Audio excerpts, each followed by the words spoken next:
sa experience ko ngayon, kuya. Grabe. From 35, naging 30. So, and guys, magsabi tayo sa MOA. Bibili ng ano natin. iPhone 17. Color black. So, hanapin na lang natin yung fire. So, let's go. Tama kayo ah. Sa iPhone 4 na. Neil. Yung ating.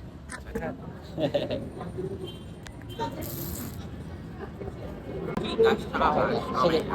Check nyo na lang po. Okay lang naman naka-video ko. Sige. Huwag mo na sa yung mukha ko. I-blur ko na lang. I-blur ko na lang. Ano kasi ako, political exposed person. Sige po, i-check nyo na. Babae dito kasi naman ng bahay. Siya rin joke lang ha. Tapos binler niya pero di niya binler. Stress ako sa experience ko ngayon, kuya. Okay lang buksan. Oh. Grabe. Commute lang din ba kayo? From 35, naging 31 yung oras. Anong oras kayo pinuntahan? Ngayon lang? Dapat supposed to be kahapon. Ah. Dapat nga sana kahapon na rin kami makikipat niya siya sa'yo. Kahapon ng gabi dapat. Sino ba nakabili? Patingin? Ang mukha? Patingin ng account? May na-picture ako ba? Hindi, yung account na lang nung kachat nyo. Taga saan daw yun? Ewan eh. Wala ko sinasabi. Actually, yung ano niyan, kaya zero cycle count yan. Yung inopen. Ano lang yan, regalo. Tapos, next time. Ngayon, meron silang phone eh. May sarili silang phone, tapos okay naman sila dun sa phone nila. Hindi nila ginamit. Regalo ng boss niya. Yan ako naman yun. Ayan, saan ka na? Ah, sige. 15 yan, no? Hindi mo na-check? Yan ang sasabi ko sa akin.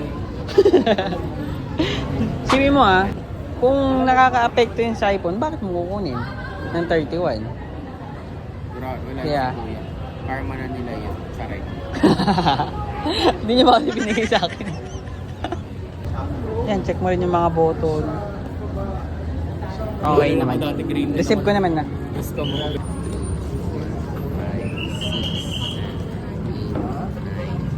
5, 6, 7, 8, 9, 10. Okay na yun eh. Thank you po ulit. Thank you po. Next time ulit kuya, sa'yo na ako mag-benta. Sige, chat mo, sayang din yan. Ipat na lang. Benta mo na yan ako na. Nakakuha din. Chat mo na lang sa akin yung details. Siya kasi pinakonta ko. Ako naman nag-ako. Sige, sige. Thank you. May idea ba kayo saan sakay ng carousel? Hindi namin alam yung oras. Sige, magtatanong na lang ako. Thank you. Thank you. Sheesh.